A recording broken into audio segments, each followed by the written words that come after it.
Hi, welcome to Mahanagar. నేను Manoj. Junior NTR ఇటు రజనీకాంత్కి మధ్య యుద్ధం జరగబోతుంది. యుద్ధం అని ఎందుకన్నానంటే ఆగస్టు 14న ఇటు వార్ 2 ఇటు కూలీ రెండు రిలీజ్ అవబోతున్నాయి.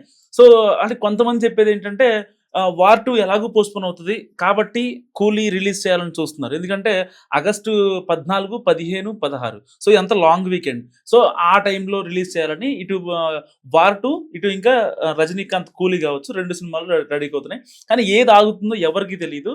సో ఫైనల్‌గా అయితే కూలీ అయితే ఎట్టి పరిస్థితుల్లో రిలీజ్ అవ్వబోతుందని చెప్తున్నారు. సో ఇలాంటి పరిస్థితుల్లో ఆ 2 సినిమాలు ఒకవేళ రిలీజ్ అవుతాయా?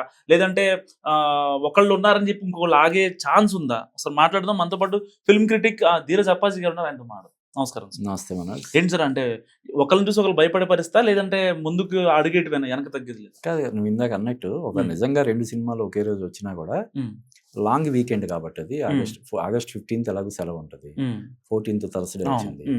సో లాంగ్ వీకెండ్కి 2 సినిమాలు రిలీజ్ చేయడం అనేది రిస్క్ ఏం కాదు. ఇప్పుడు ఎలాగైతే సంక్రాంతికి కానీ దసరాకి సమ్మర్లో ఎలాగైతే సినిమాలు 2-3 సినిమాలు వస్తుంటాయో ఒకేసారి, ఇప్పుడు ఈ 2 సినిమాలు వచ్చినా కూడా పర్వాలేదు. కానీ కలెక్షన్స్ ఫస్ట్ డే కలెక్షన్స్ అనేవి చాలా కీలకం అవుతాయి కాబట్టి జనరల్గా అప్పటికి ఏదైనా కొంచెం అడ్జస్ట్మెంట్ చేసుకున్నా కూడా ఆశ్చర్యం లేదు కదా. ఇదేంటంటే కూలీ అనేది అందులో అమితాబ్ బచ్చన్ కూడా ఉన్నాడు కాబట్టి ఈ పోటీ అనే దీనికి, లేకపోతే రజనీకాంత్ సినిమాలు ఇప్పుడు హిందీలో పెద్దగా ప్రభావం చూపే ఇది లేదు కదా. కదా, రోబో కొంచెం ఆడింది, చంద్రముఖి అప్పట్లో పెద్ద సెన్సేషన్, తర్వాత రోబో, ఆ తర్వాత నుంచి రజనీకాంత్ సినిమాలు చాలా తక్కువ. మెయిన్లీ రజనీకాంత్ అంటే తమిళనాడు, తర్వాత మన తెలుగు. అంతగా వచ్చి కబాలి లాంటి మూవీలు ఇటు సౌత్ మీద పడదు తప్ప నార్త్ మీద ఎఫెక్ట్ చూపించేది పెద్దగా అంత ప్రభావం. గ్యాంగ్ వార్ 2 కూడా ఎన్టీఆర్ ఉండడం వల్ల మన తెలుగు అంతే కదా. మిగతాది హృతిక్ రోషన్ కాబట్టి హిందీ. 2 సినిమాలు హ్యాపీగా రిలీజ్ చేసుకోవచ్చు. కానీ వీళ్ళిద్దరూ 2 ప్రొడక్షన్ హౌసెస్ మాట్లాడుకొని ఒక వారం రోజులు గ్యాప్ తీసుకున్నా కూడా మనం ఆశ్చర్యం లేదు. ఏం చేస్తారంటే జనరల్గా ఇప్పుడు మనం ఎందుకు దీని గురించి మాట్లాడుతున్నాం, 2 సినిమాలు ఒకేసారి, ఆ అడ్వాంటేజ్ కూడా ఉంటుంది. పబ్లిసిటీ కొన్ని కోట్లు ఖర్చు పెట్టినా కూడా రాని పబ్లిసిటీ దీనివల్ల వస్తుంది. ఇలాంటప్పుడు వస్తుంది. ఒకేసారి 2 సినిమాలు వస్తున్నాయంటే దానికి సంబంధించి విపరీతమైనటువంటి చర్చ జరుగుతుంది కదా.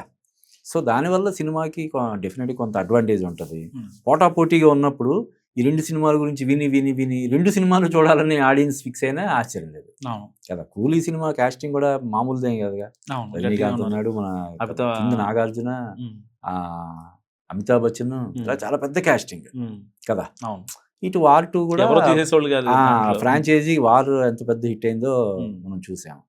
సో మళ్ళీ హృతిక్ రోషన్ ఉన్నాడు అందులో, ఇప్పుడు ఎన్టీఆర్ అదనంగా యాడ్ అయ్యాడు. అక్కడ హిందీలో బిగ్గెస్ట్ ప్రొడక్షన్ హౌస్ అది యశ్రాజ్ ఫిల్మ్స్.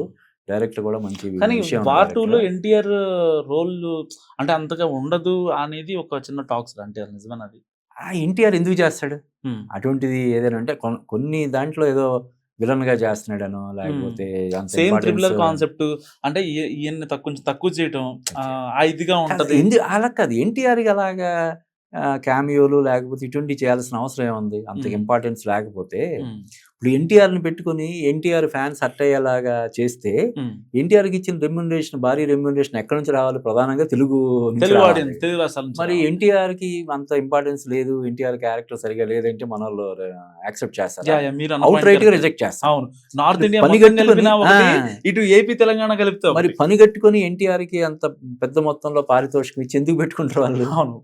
పాయింట్. కాకపోతే ఏంటంటే క్యారెక్టర్ ఇప్పుడు అందులో వాళ్ళ సినిమాలు ధూమ్ కానీ ఇటువంటి సినిమాల్లో అమీర్ ఖాన్ కూడా కొంచెం నెగిటివ్ షేడ్స్ ఉన్నటువంటి ఇది ఉంటది. అవును, అలాగే ఏదైనా ఎన్టీఆర్ క్యారెక్టర్ ఉంటదేమో ఇంట్రెస్టింగ్ గా ఉండేలాగా దాన్ని డిజైన్ చేసి ఉంటారు.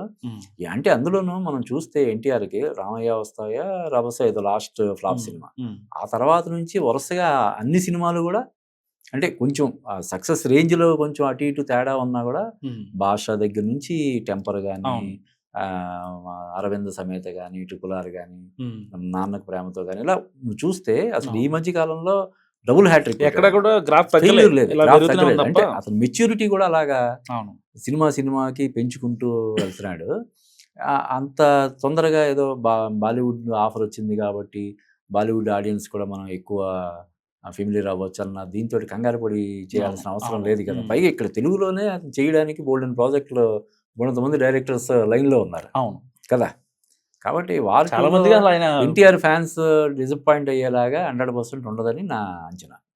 అంటే ఇప్పుడు ఎన్టీఆర్ రజనీకాంత్ అంటే ఇప్పుడు ఎన్టీఆర్ డాన్స్ చేస్తాడు, సరే సినిమాని బట్టి కొంచెం కామెడీ పండిస్తాడు, లేదంటే ఆ సెన్స్ ఆఫ్ హ్యూమర్ ఉంటుంది, ఇటు ప్లస్లు ఎక్కువ ఉన్నాయి. కానీ ఇటు రజనీకాంత్ సినిమాకి వచ్చేసరికి ఎదురు ఓన్లీ గ్యాంగ్స్టర్ ఒక గ్యాంగ్ మెయింటైన్ చేసుకుంటూ ఇంట్లో ఉండి చక్రం తిప్పే తప్ప అదొక బ్యాలెన్స్ ఉంటుంది కదా జనాల్లో. అంటే రజనీకాంత్ని ఎన్టీఆర్ని అసలు మనం రజనీకాంత్ చిరంజీవిని కంపేర్ చేయొచ్చేమో కానీ రజనీకాంత్ ఎన్టీఆర్ వేరు వేరు కదా. ఆయన ఒక తరం, ఈయన ఒక తరం. ఇప్పుడు జైలర్ సినిమాతో కూడా ఒక ఊపేశాడు కదా ఆ ఏజ్ లో కూడా కదా. మామూలు ఇప్పుడు ఆయన 70కి దగ్గరలోనో 70+ లోనో ఉన్నాడు రజనీకాంత్. ఈ ఏజ్ లో ఆ రేంజ్ అన్ని వందల కోట్లు వసూలు మామూలు విషయం కాదు కదా అసలు కదా. అది ఈ మధ్య కాలంలోనే జరుగుతుంది. మనం ముఖ్యంగా మన తెలుగులో ఈవెన్ బాలకృష్ణ ఆయన 60+ లో ఉన్నాడు, చిరంజీవి గారు 68. ఇప్పుడు ఈ 60+ లో ఉన్న వాళ్ళ నెక్స్ట్ జనరేషన్ ఎవరైతే ఉందో వీళ్ళు 60లోకి వెళ్తే చేరుగా సరిగా. ఇప్పుడు అల్లు అర్జున్ ఇప్పుడు మనం డిస్కస్ చేసుకున్నాం. ఆయన 22 years అయింది ఇండస్ట్రీకి వచ్చి, 22 సినిమాలు చేశాడు. ఇప్పుడు 22వ సినిమా కదా. ఇప్పుడు అట్లీతో చేస్తున్న సినిమా 22వ సినిమా. అలాగే రామ్ చరణ్ ఇప్పుడు RC 15 or 16 అని చెప్పి పెద్ద ముందు దాన్ని RC 16 ఏదో అనేవారు. ఆయన కూడా ఇండస్ట్రీకి పరిచయం దాదాపు 15 years అవుతుంది కదా. అంటే ఇప్పుడు రజనీకాంత్ 150 సినిమాలు దాటిపోయాడు, చిరంజీవి 150 సినిమాలు దాటిపోయాడు. అప్పట్లో కృష్ణ గారు 300 సినిమాలు ప్లస్ ఎన్టీఆర్ 300 సినిమాలు. ఇలా ఇప్పుడు చాలా సెలెక్టివ్ గా ఉండడం వల్ల సంవత్సరానికి ఒక సినిమా కూడా చేయలేని పరిస్థితి వచ్చింది. కాబట్టి మన రజనీకాంత్ ఎన్టీఆర్ సినిమాని మనం పోల్చడానికి వెళ్ళలేదు. కాకపోతే రెండు ఒకే రోజు వస్తున్నాయంటే మాత్రం డెఫినెట్ గా బాక్స్ ఆఫీస్ దగ్గర కొంత క్లాష్ ఉంటుంది. రజనీకాంత్ కూడా ఒక స్టాండర్డ్ ఫ్యాన్ బేస్ ఉంది కదా. ఆయన సినిమా ఎలా ఉన్నా కూడా మనం చూడాలని ఫిక్స్ అయిపోయి ఉంటారు. ఆయన సినిమాలు చూసి ఆ నరసింహ కానీ భాష కానీ అటువంటి సినిమాలు చూసి బాగా ఫ్యాన్స్ అయిపోయి రజనీకాంత్ సినిమా అంటే ఫ్లాప్ అయినా పర్లేదు చూసి వచ్చేద్దాం అని వెళ్ళిపోయే వాళ్ళు ఉంటారు. సార్ మరి ఇప్పుడు మొన్న ఈ మధ్య రీసెంట్ గా పుష్ప 2 రిలీజ్ అయిన తెల్లారే ఆర్టీసీ బస్సులో రాజమండ్రి నుంచి హైదరాబాద్ వస్తున్న ఆర్టీసీ బస్సులో ఫుల్ సినిమా ఇస్తారు. అసలు అంటే చెప్తున్నాను సార్, నార్మల్ గా ఇప్పుడు ఏదన్నా 2 సినిమాలు ప్రెస్టీజియస్ గా రిలీజ్ అవుతున్న సందర్భంలో ఏదైనా పైరసీ వచ్చే అవకాశం ఉంటుందా సార్?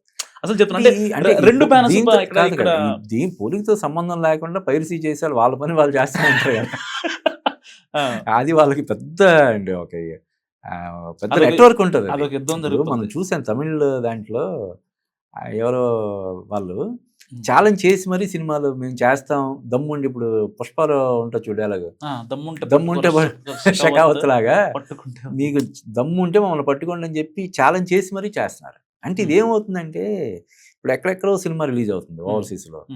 ఇప్పుడు ఆస్ట్రేలియా, లండన్, అమెరికా ఇలా ఎక్కడెక్కడో రిలీజ్ అవుతున్నప్పుడు అన్ని చోట్లకి వెళ్ళిపోయినప్పుడు ఏ థియేటర్ల నుంచి కాపీ చేస్తున్నారో ఏంటో తెలియదు. ఇప్పుడు టెక్నాలజీ అద్భుతమైన టెక్నాలజీ వచ్చేసింది, క్వాలిటీ కూడా బ్రహ్మాండమైన క్వాలిటీ ఏముంది. అక్కడ కాపీ చేసుకుని సెన్డీబీలో లింక్ పంపించేస్తారు, అయిపోతుంది. పైగా అది ఎవరు ఎక్కడి నుంచి అప్లోడ్ చేశారు ఏంటి అనేది కూడా తెలియకుండా వాళ్ళు మెయింటైన్ చేస్తారు. ఎక్కడి నుంచి అనేది కంప్లైంట్ రాగానే మార్చేయడం, సర్వర్ మార్చేయడం. వాళ్ళు ఉండేది అనకాపల్లిలో అయినా సరే ఒకవేళ అది ఎక్కడి నుంచో వేరే సర్వర్ ఎక్కడి నుంచో అది అప్లోడ్ చేస్తారు. ఆ టెక్నాలజీ అందుబాటులో ఉంది. అందువల్ల వాళ్ళ పని వాళ్ళే. దానికి ఏంటంటే కొన్ని సినిమాలు మనం థియేటర్లో చూస్తేనే ఒక మజా వస్తుంది. అవును కదా. కేవలం స్టోరీ తెలుసుకోవడం కోసం కాదు కదా సినిమా. అదొక ఎక్స్పీరియన్స్. మన ఇంట్లో ఇడ్లీ పెట్టుకొని తినడం వేరు, ఏదైనా హోటల్కి వెళ్ళి సరదాగా తినడం వేరు కదా. సినిమా అనేది థియేటర్కి వెళ్ళి సినిమా లాంటిది. అవును కదా. ఇది ఇంట్లో చూడడం ఓటీటీలోనో టీవీలోనో చూస్తే అది ఇంట్లో ఇడ్లీ తినడం లాంటిది. ఇదేమో హోటల్కి వెళ్ళి చక్కగా సినిమా చూడడం లాంటిది theatre experience. Thank you so much sir. So ఇది ధీరజ్ అప్పాజీ గారి అనాలిసిస్. చూస్తూనే ఉండండి మహానగర్.